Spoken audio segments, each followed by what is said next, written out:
even dreamt possible. And it's the 90th anniversary right now of Social Security.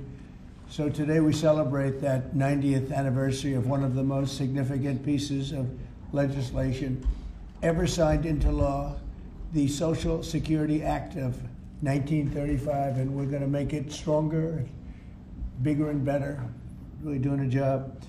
In the campaign, I made a sacred pledge to our seniors that I would always protect Social Security, and under this administration, we're keeping that promise and strengthening Social Security for generations to come. You keep hearing stories that in 6 years, 7 years, Social Security will be gone, and it will be if the Democrats ever get involved, because they don't know what they're doing.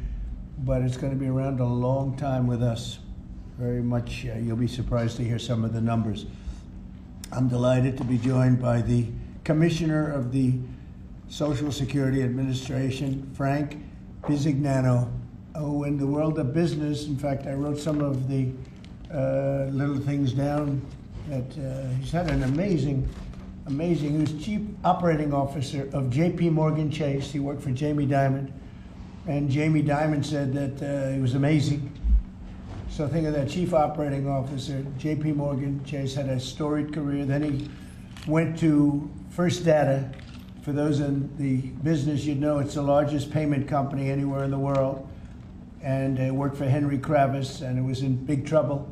He took it over as CEO. He made it incredible. They merged with Fiserv, and he became CEO of that, and that became extremely successful.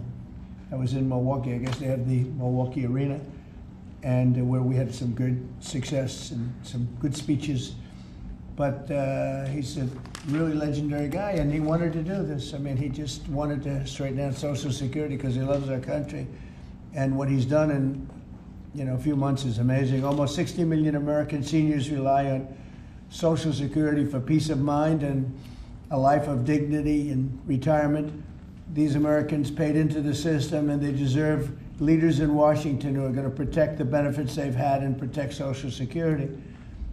Under Biden, Social Security went down like nobody's ever seen. It deteriorated. There's never been anything like it. The 4 years of Biden were very, very destructive. It couldn't have gone on much longer. Social Security was going to be destroyed. It was being destroyed. The average call wait time reached an all-time high of more than 42 minutes. Field office wait times were at 32 minutes, which is unheard of, and the disability claims backlog was the longest ever in recorded history. In other words, it was run just like the country was run. It was run really badly. But I'm pleased to report that under our leadership, and Frank in particular, the changes he's made and what he's done is sort of a miracle. Sort of like what happened with the country as a whole. Field office wait times are now down 30% since last year, and it looks like it's going to a total record number. And the record was set in a long time ago when the world was a lot different place. We're gonna beat that record. Call wait times are down 73% while serving twice as many customers per day. The disability claims backlog is down 26%, and seniors now have 24/7 online access to their accounts, which they never had before, whereas under Biden, the website was down 29 hours a week. For maintenance purposes. It was essentially not open very much. They were always maintaining it, but they didn't know what the hell they were doing. They had a person running that had no idea what they were doing. Among my very first acts was to order all government employees to return to the office or be removed from the job, which means our Social Security offices are now open for full business hours 5 days a week. So unlike being shut down all the time, we're open at record levels also. We're making it really great for the people that want and demand Social Security, and they paid into the system. They deserve it. Last month, I signed one big, beautiful bill and allowed no tax on Social Security for our great seniors, okay? So how's that? Not bad, right? No tax on Social Security for our seniors. And to protect our benefits, we've already kicked nearly 275,000 illegal aliens off of the Social Security system. These are people, many of them have already left the country. and yet we were sending them checks all the time, and 275,000, and that number is now even larger than that, Frank. It's an unbelievable job. And what that's doing is making the system strong. It's making it strong. Biden never kicked anybody off. Everybody joined. And we're carrying out historic deportations to remove many more illegals committing Social Security fraud. It's the Social Security fraud that was taking place at levels that nobody's ever seen. We cleared 12.4 million names listed in the Social Security database over 120 years of age. Think of that. So we had 12.4 million names where they were over 120 years old. Is that right? That's a hell of a statement. I have a feeling, Dan, that's not really gonna, that really didn't happen, did it? So you have 12.4 million names listed in the Social Security database that were over 120 years of age, meaning you were breaking records, because I've never heard of anybody at 125. There were nearly 135,000 people listed who were over 160 years old, and in some cases getting payments. So somebody's getting those payments, and we're after that. We're also fighting the menace of inflation to make life more affordable for American seniors, and we've ended Biden's inflation nightmare. So we had the worst inflation in the history of our country, and now our inflation is down to a perfect number, a beautiful number, hardly any at all. And yet our country is taking in tens of billions of dollars and trillions of dollars, actually trillions of dollars in tariffs. You know all about it. It's been amazing. They say, why are we taking in so much money? Last week they found $29 billion and they couldn't figure out where it came from. I said, check the tariff shelf. And they said, how did you know that's where it came from? We're taking in billions and even trillions of dollars in tariffs, paid by other countries who, frankly, were taking advantage of us for many, many years. And they were doing that to us, but our people didn't know it. We didn't have smart business people. We've ended Biden's inflation nightmare and came in below expectations, and yet, again, this past month, we set records. Gasoline prices are way down, and really dramatically, as everybody knows, and energy prices have been going down, other than in certain states where you have Democrat-run states where they put windmills all over the place. Anytime you see a windmill, you'll say, well, they have bad energy costs, and it's happening in New Jersey. I saw that there's a revolution going on in New Jersey. They closed up a nuclear power plant, and they're raising electricity rates by 21, 22, and 28%, something like that. And you're going to have a new governor in New Jersey. I tell you what, you have a good man running in the Republican Party. He'll get them down. But what they've done is they've killed so many good sources of energy for very expensive windmills and lots of other things that don't work. 401ks and retirement accounts are soaring, and the stock market is setting record highs. Almost every day we're going record highs, and yet we're taking in hundreds of billions of dollars in tariffs. So it's turned out that Trump was right and they were wrong. A few smart people knew what was going to happen. A few of us were right. So we're going to keep the fighting going. We're going to make America's seniors every single day. We're going to fight for them. We're going to make them richer, better, stronger in so many different ways. But Social Security is like pretty much the one that we think about, and we love it, and we love what's happening with it. And it's going to be good for 90 years and beyond.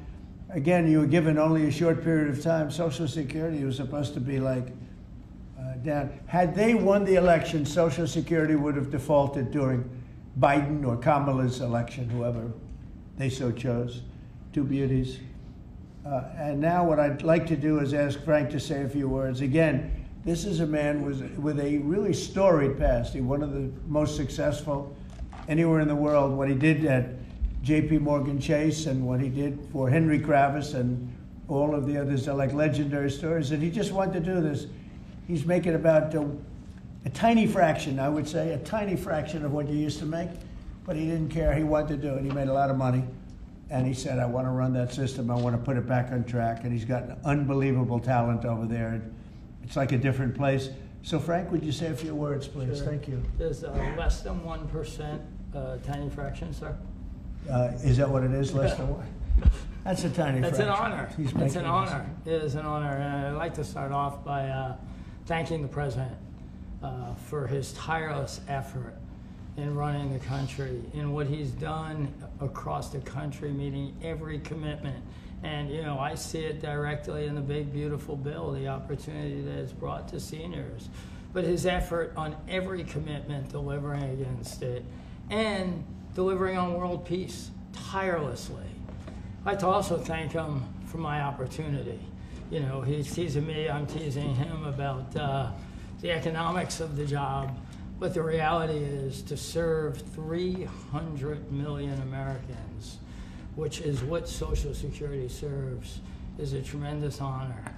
And him putting that faith in me and building what I believe, and I think I have a right to say it, is the best leadership team ever assembled in the White House and in the cabinet. So that's my great honor.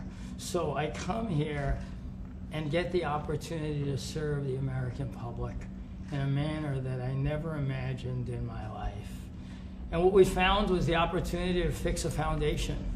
The reality is, people talk about 72 beneficiaries. I talk about over 300 million Americans with a Social Security number that we must protect through the system.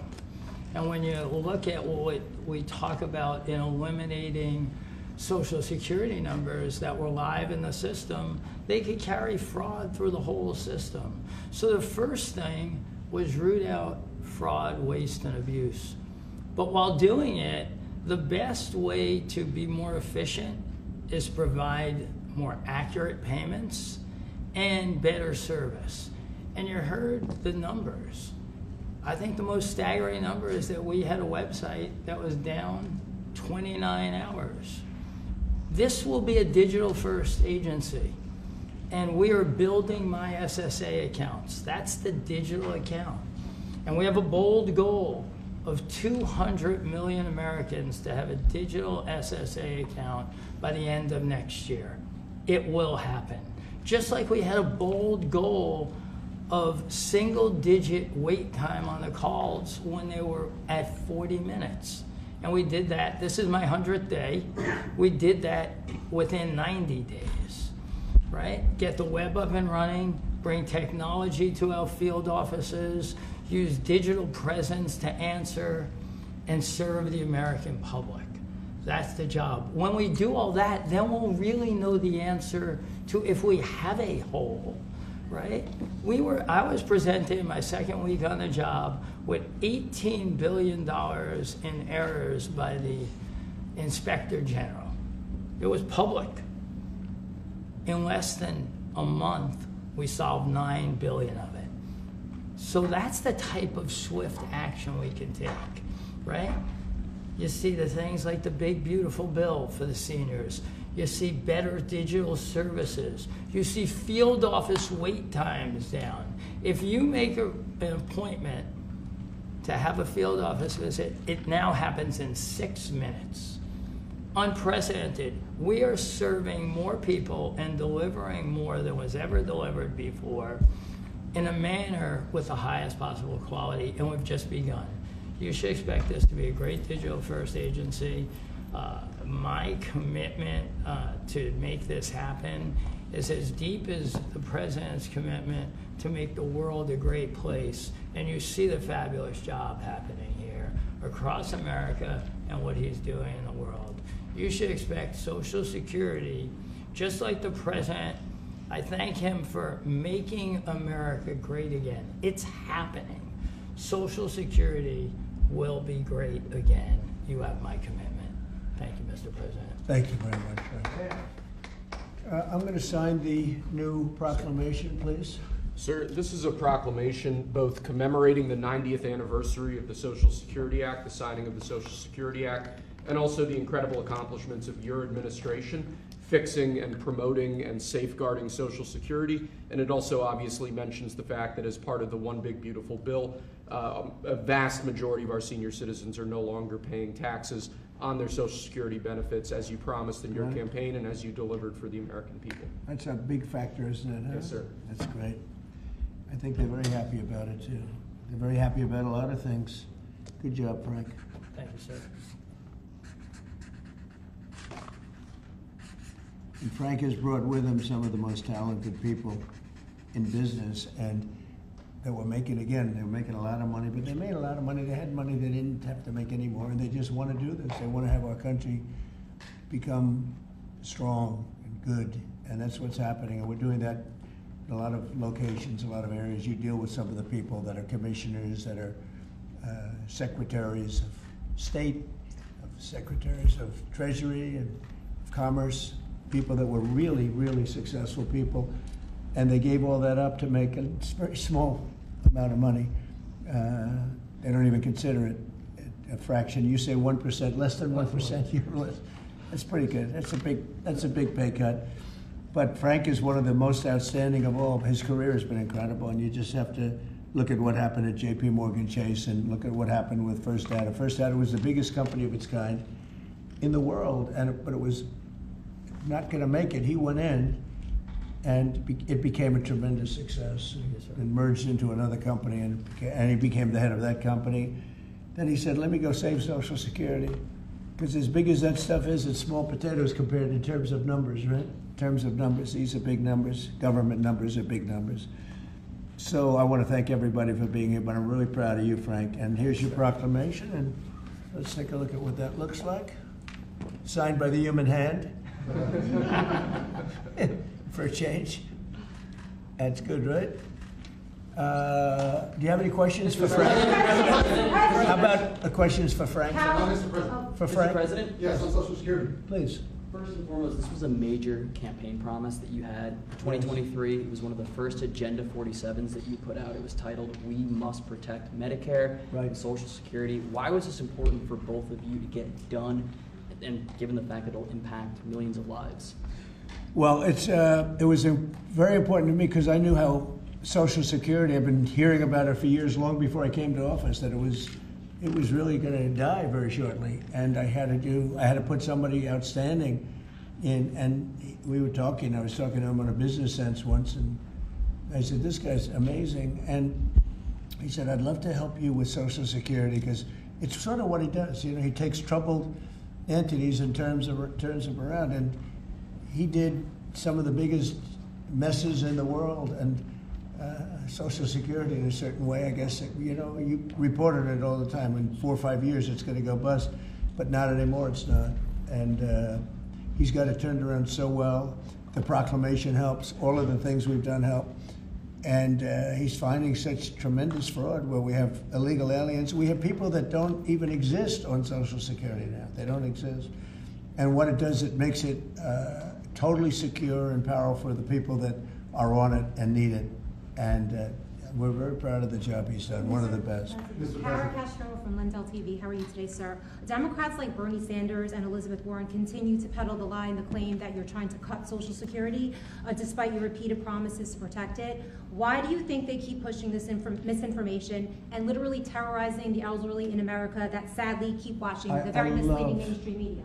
I love your question. I should have called you almost first, but I love his questions also, always. But it's such a good question. It's so vicious what they do. Elizabeth Warren said she was an Indian. We call her Pocahontas. She's a liar. She lied her whole career. Based on the fact that she was an Indian, she was able to get into certain colleges, get certain jobs, get into certain universities to work there. She's a liar and a mean person. She's a nut job. I watched her the other night. She's all hopped up endorsing a communist in New York City. And she was all excited and jumping up and down. She's got to take a drug test. She really does. She's got to take a drug test. There's no way somebody can act that way and be normal. What she's done to our financial institutions, he destroys people. You know that you had a lot of great banks in the Midwest and banks that loaned to farmers and others, and they went out of business. She put them out of business. Stone cold mean. Banks that were open 150 years, family banks that supplied the farmers and manufacturers and others, and she put them out of business. She's a mean, horrible human being. Bernie Sanders is Bernie Sanders. I don't mind him so much. He's just a liberal guy, very liberal guy. He's a wacky guy. He's still sharp. I got to tell you, you know, he's 86 or 87 or something.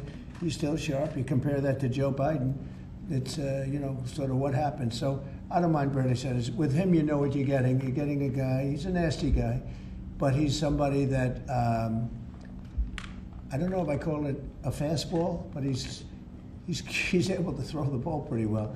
He's okay. I watched him the other day. He was totally on the opposite side of things. I will say this, the biggest issue right now, and an issue that's really taken hold, is crime, stopping crime in the cities, and the Democrats are fighting the stopping of crime. So I think that's like men playing in women's sports is okay, or transgender for everybody okay, but this is a bigger issue. This is the biggest of all issues. Crime is rampant in D.C., it's rampant in our generally blue-run cities, and they've got to do something about it, or they're never going to win another election. And instead of calling me a dictator, they like to say Trump's a dictator. Trump's a dictator. Well, I had calls from many, many friends, including Democrats. I have a lot of Democrat friends, but they're normal people. And they were thanking me so much for what I'm doing in D.C. They feel so safe already. And you know, at the border, we had 0 people come in, and this is done by a liberal group. They're the people that do it. I have nothing to do with it. 0 people in 3 months. We had 0, 0, and 0 for 3 months. And last year we had millions of people pouring in from all countries, from jails, from drug addicts, gang members, drug dealers by the thousands and thousands. 11,888 murderers, half of whom committed more than one murder. They flowed into our country, and for the last 3 months we had none. And I didn't get, remember when Joe Biden used to always go, I need legislation, I had no legislation. I just said we're closing the borders, and the whole world understood it because they respect your country again. They really respect this country again. They didn't respect it. When he said it, it didn't mean anything. But now they know it meant a lot. And Mexico does what we tell them to do, and Canada does what we tell them to do, because we had the 2 borders. We have the northern border, the southern border, and they were both horrible. But now it's some people say it's a miracle. Well, what Frank has done with Social Security also is something very special. But what we're doing with crime, which will be your next question, I guess, that's because everyone's they're afraid. Half of the people here, maybe all of the people here, most of you live in D.C., you are petrified to go out. And you're liberal, and if you're liberal, you're going to have to change. You're Democrats, you're going to have to change your ways. So we will have crime under control very shortly in D.C., but they're record numbers, and sadly, what I guess the mayor did, but whoever it was, they asked the numbers to be fudged so that it would show less crime than the fact. The fact is, it's worse than it's ever been, and we will have it just like we did at the border, where with borders are totally in great shape right now, the best ever, record-setting shape. We'll have the crime situation solved in D.C. very soon, and we're also going to beautify the city. We have a beautiful city, but you can't have graffiti, and you can't have roads with potholes, and you can't have the medians, the dividers in the roads falling down on the street. We're going to be beautifying the city, making it really beautiful. We're going to be getting the criminals the hell out of here. We don't want the criminals in Washington, D.C. Mr. President, one on your Putin meeting and then one on D.C. crime. Are you prepared to offer Vladimir Putin access to rare minerals to incentivize him to end the war? We're going to see what happens with our meeting. We have a big meeting. It's going to be, I think, very important for Russia, and it's going to be very important for us, and important for us only that we're going to save a lot of lives. Look, we have, we're not paying any money, as you know, to Ukraine. We're supplying equipment. We're being paid 100% plus for that equipment by NATO. And I got NATO up from 2% to 5% of GDP. They now have billions of dollars. NATO is a very rich group of countries, and we make the best military equipment anywhere in the world by far, and they're buying our equipment, and they're paying 100% for the equipment, 100%. In fact, they owe us about $2 billion now. They're going to send a check. Another one was sent recently for $1 billion. So we're not spending any money anymore. Biden gave them $350 billion, got nothing for it. And if you look, and by the way, we also signed a rare earth deal where we get, years of rare earth to get our money back, the money we spent. But what I'm really doing this for is to save thousands of soldiers a week. You have Russian soldiers, you have Ukrainian soldiers, and then you'll have missiles dropped into various cities and towns in Ukraine. And they're losing last week they lost 7,251 people, mostly soldiers, Russian and Ukrainian soldiers. I'm doing it for that reason. We have a meeting with President Putin tomorrow. I think it's going to be a good meeting, but the more important meeting will be the second meeting that we're having. We're going to have a meeting with President Putin, President Zelensky, myself, and maybe we'll bring some of the European leaders along, maybe not. I don't know that it's going to be very important. We're going to see what happens.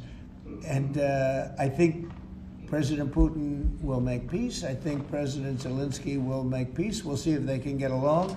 And if they can, it'll be great. You know, I've solved 6 wars in the last 6 months, a little more than 6 months now, and I'm very proud of it. I thought the easiest one would be this one. It's actually the most difficult. We had one war raging, as you know, for 37 years. One in the Congo with Rwanda was raging for 31 years. We solved 6 of them, made peace, not just solved them, we made peace. If you look at Pakistan and India, planes were being knocked out of the air. 6 or 7 planes came down. They were ready to go. Maybe nuclear, we solved that. I thought this would be maybe an easier one. It never made sense, this war. It would have never happened when I was president. If I were president, this war would have never happened. But millions of people have been killed. And I'm there for one reason, to see if I can solve. This was Biden's war. This isn't my war. I want to see if I can stop the killing. Yeah. The rare earths, do you plan to offer him access to that at all? We have great rare earth. We made that as payment for all of the money that we've spent so foolishly in Ukraine. We spent $350 billion. Now Europe spent $1 billion. That's a lot of money. They spent $100 billion. That's a lot of money, but we shouldn't be spending a lot more money than them, and they understand that. And I think that's maybe why we're not spending money anymore. We're not spending any money. They're paying us for everything. So people are shocked when they hear it. They don't even understand. They don't even write about it. But we're not spending money, but we are spending a lot of time trying to get the war solved. If we can get the war solved, we'll be very happy. As far as rare earth, that's very unimportant relative. I'm trying to save lives. And on DC crime, sir, on DC crime. Do you have a message for the Democrat lawmakers like Nancy Pelosi or media who are saying, after living here for many years, that there is no crime and you're trying to start a new news cycle? It's another reason why the Democrats lost the election in a landslide. They lie. It's just lie. Look, the crime is very bad. I think they'd be much better off saying, we want to help President Trump with the crime because it's an epidemic. It's a tragic situation. It's the worst it's ever been.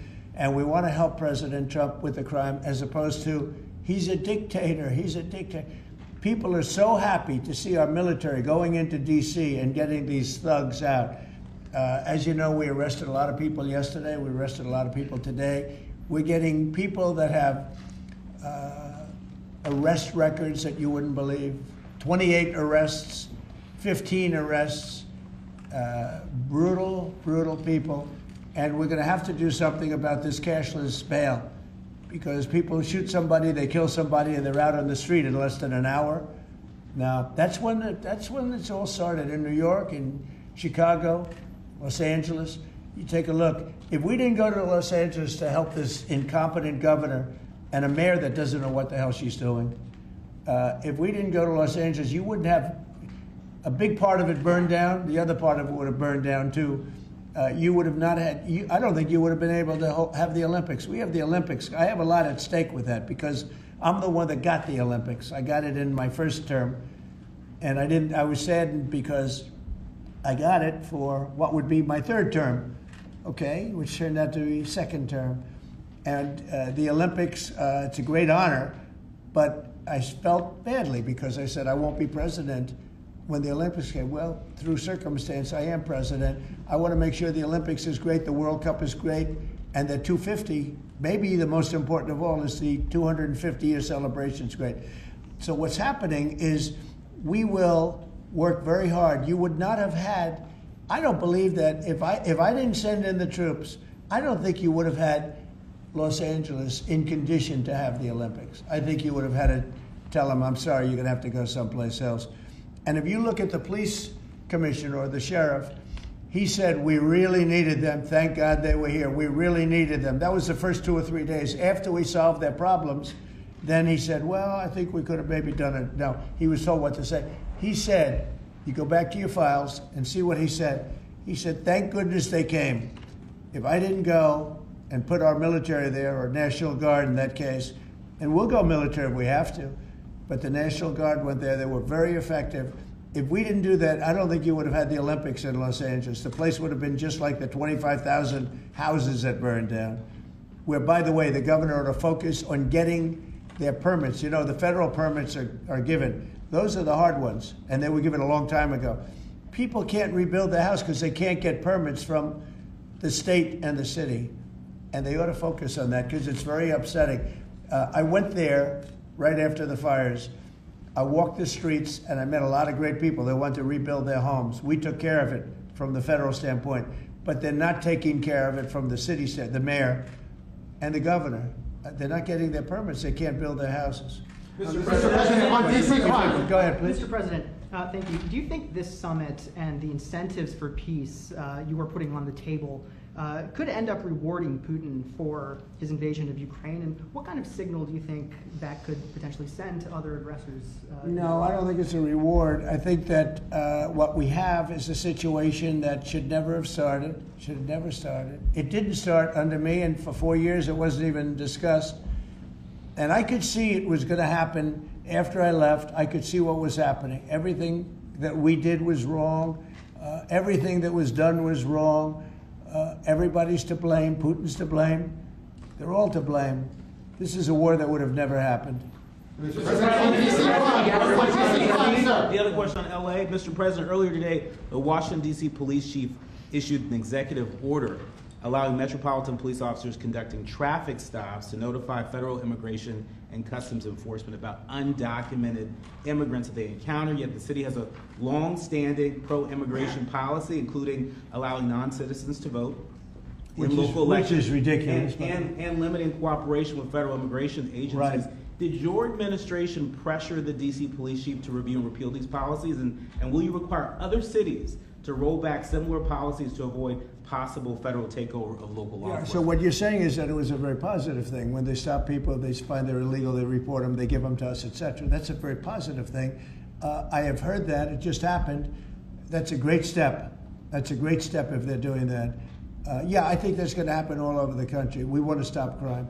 I think if the Democrats aren't strong on this issue, they won't be able to do it. I think this is a bigger issue than all of the other ridiculous things that they, like open borders. Well, open borders is bad. Open borders has caused a lot of this problem, allowing millions and millions. I think 24 million people were allowed to come into our country. Many of these people from prisons, from jails, from mental institutions. This was the Biden policy, and I don't believe it was him. He was never there before. It was the people that encircled this very beautiful desk, the Resolute desk. Radical left lunatics who were smart, but radical left. And I'm very happy to hear what you just said, because I've heard that. And Mr. President, on LA, if I may, the mother of a 15-year-old California boy who was briefly detained at gunpoint in a case of mistaken identity, the LAUSD superintendent says that surveillance video shows armed agents wearing police and border patrol insignia. Given the National Guard, the Border Control, ICE agents, they're not trained in local policing. What specific steps are you taking to ensure that young people are not put in harm's way with these types of operations? Yeah, what they are trained in is common sense, and they're very tough people. And they have great common sense, and they are highly trained. I heard the mayor of LA was saying, oh, they're not trained this way. I heard this character from, where was he from? They talk about him as a candidate. He's got no chance. The governor of Maryland, I watched him this morning saying that the governor of Maryland, yeah, they say maybe he'll be a president. He's not presidential timber at all. But I heard him today talking about how the National Guard or the military is not trained in police. but they're trained in common sense, and they're trained in not allowing people to burn down buildings and bomb buildings and shoot people and all of the things. They've done a great job. Again, if we didn't send them, and very importantly, if we didn't send them into Los Angeles, the rest of Los Angeles would have been burned down to the ground. When you look at Minneapolis, I sent them into Minneapolis because the governor wouldn't make the call. If I didn't do that, you wouldn't have a Minneapolis. It wouldn't be, I don't think it would be existent today. You remember the famous scene burning over the CNN anchor's shoulder? He said, everything seems to be very peaceful. And behind him, the whole city's burning down. So you had the whack job governor who ran for vice president and made a fool out of himself. You would have had, I saved that city, I'll tell you, I saved that city. So the bottom line is these are very tough people that are trained in a thing called common sense, and they're also trained in doing what we're talking about right now. And you watch crime stop, but you wouldn't have Los Angeles, it wouldn't be existent today. We would have had to cancel the Olympics if I let that go on. Mr.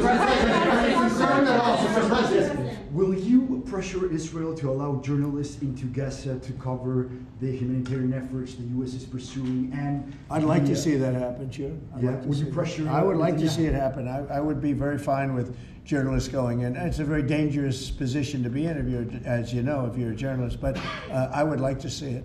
And on tariffs, Brazil, Mexico, and Latin America are getting closer to China, and they say it's partly because of the tariffs you're imposing those countries. Are you concerned them getting closer to China? No, not at all. I'm not concerned at all. They can do what they want. None of them are doing very well, and what we're doing in terms of economics, we're blowing everyone away, including China. We're doing better than any other country in the world right now. Brazil has been a horrible trading partner in terms of tariffs. As you know, they charge us tremendous tariffs, far, far more than we were charging them. We weren't charging anything, essentially. And Brazil has some very bad laws happening where they took a president and they put him in jail, or they're trying to jail him. And I happen to know the man, and I will tell you, I'm pretty good at people. I think he's an honest man. I think what they've done, this is this is really a political execution that they're trying to do with Bolsonaro. I think that's terrible. But they also treated us very badly as trading partners for many, many years. One of the worst countries on earth for that. They charged tremendous tariffs, and they made it very difficult to do anything. So now they're being charged 50% tariffs, and they're not happy, but that's the way it goes. Mr. President, on DC crime, sir, on DC crime, are you concerned at all that some federal officers that are helping DC police might be being pulled away from other high priority assignments? Like what? Like what? Terrorism, for example. Oh, really? Terrorism? They'll stop terrorism as part of what they're doing right now. No. The soldiers that we have, first of all, we have plenty of them, long beyond what that you have here. We're just using a very small force. You know, in Washington, D.C., they have thousands of police. They have a lot of police, but the police weren't allowed to do their job. We have a lot of great ones, and you have some that weren't so good, to be honest, but they weren't allowed to do their job. But now they are allowed to do their job, and essentially it's only 2 days, but you look at the numbers already, they're dropping. And no, they're not being pulled off for anything. Mr. President, President, as you know, there were some very concerning reports about crime statistics. Police are manipulating crime data to downplay crime in D.C. Will the administration release its own crime statistics to counter their misinformation? And will those individuals who are intentionally misrepresenting crime data and fudging the books, like you said, be penalized for endangering the public? They are under investigation right now. They are giving us phony crime stats, just like they gave other stats in the financial world, but they're phony crime stats. And Washington, D.C. is at its worst point, and it will soon be at its best point. You're going to have a very safe, you're going to have a crime-free city. I mean, I say that. You're going to have virtually a crime-free city. And these are strong men, but the criminals are strong men and women, but they're strong men. And these are people that don't play games. We're not playing games. These are criminals we're dealing with. And they treated people. They took one of the people that worked for us the other day. You saw the beating, the pounding, 10 against 1. And they pounded the hell out of him. He's lucky to be alive. He's barely, almost killed. And we're not going to have that happening, please. Tulsi Gabbard declassified more documents last night related to the Russiagate Good. hoax. She's doing a great job, by the way. That was another fake story. I'm very happy with the job she's doing. That's right. They declassified some terrible documents talking about Democrats and what they did. Yeah. Radical left lunatics. It showed that then DNI James Clapper sent out emails to IC officials saying that it would be a team sport to push then the debunked 2017 ICA report, and that it might need them to compromise on their normal modalities. What's your reaction to the latest declassification, and in your view, sir, what does real accountability look like for the players It's involved? incredible what we're finding. Absolute proof of guilt. And we'll see what happens. But Clapper and Comey and that whole group of criminals, they're criminals. And they made it very tough. You know, they did the fake Russia witch hunt that lasted for 2 years. And I got totally exonerated. There was no doubt about it. They should have done it in 1 day, not 2 years. But it was a whole scheme to try and demean Trump so that I couldn't win an election. And that is a criminal group of people. They're sick people, and they're criminals, and they should be taken care of. Mr. President. Does Putin have a strong hand tomorrow?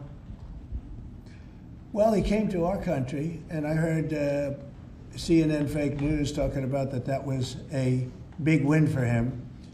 Normally, he would say the opposite, but they said, oh, it's a big win that he came here. Normally, he would say the opposite, you know, he came here. I think that President Putin would like to see a deal. I think if I weren't president, he would take over all of Ukraine. It's a war that should have never happened. Mr. President. If I weren't president, in my opinion, he would much rather take over all of Ukraine. But I am president, and he's not going to mess around with me. Mr. President, on Russia, Mr. President, would you support or agree to reducing NATO troops in Europe, in countries like Poland, in order to get Russia to agree to a peace deal? That hasn't been put before me, and I'll think about that for later, but it has not been put before me. Go ahead. Is anything less than an unconditional and immediate ceasefire a victory for the U.S.? Tomorrow? Yes. Well, tomorrow we'll see. I say, you know, I don't know where that comes from. It's sort of not a good question. I would say that tomorrow, all I want to do is set the table for the next meeting, which should happen shortly. I'd like to see it happen very quickly, very shortly after this meeting. I'd like to see it actually happen maybe in Alaska, where we just stay because it's so much easier. But I think that it's going to be very interesting. We're going to find out where everybody stands, and I'll know within the first 2 minutes, 3 minutes, 4 minutes, or 5 minutes, like we tend to find out whether or not we're going to have a good meeting or a bad meeting. And if it's a bad meeting, it'll end very quickly. And if it's a good meeting, we're going to end up getting peace in the pretty near future, okay? How about one more? Thank you, Mr. President. On the Smithsonian, I know that your administration is seeking to weed out a lot of this left-wing spin that's in the museums, but we're seeing from people like Brian Stelter or other commentators that they're insinuating that you are trying to change history according to your narrative. What's your response to that, and is there anything you particularly like to do? Well, we want the museums to treat our country fairly. We want the museums to talk about the history of our country in a fair manner, not in a woke manner or in a racist manner, which is what many of them, not all of them, but many of them are doing. Our museums have an obligation to represent what happened in our country over the years, good and bad, but what happened over the years in an accurate way. Thank you very much, everybody. Thank you, press. Thank you, press. Thank you. Thanks, guys. Headed out right here. Thank you, press. Thanks, guys. Head out right this way. Right this way. Thanks, guys. Keep coming. You see the video Let's of the go, sandwich guys. thrown at the Thanks, officer? guys. Thanks, guys. Thank you, press. Thank you very much. Thanks, guys. Thank you, press. Let's go. Let's go. Thank you, press. Thank you. Thank you. Keep coming. Here, I'll let you go right here. You can go. Okay. Thank you. Thank you, fellas. Hope you make it look good today, fellas. Sir, can I have you look right over here? Yeah. Thanks, guys. Keep going. Keep going. Thank you. Thank you.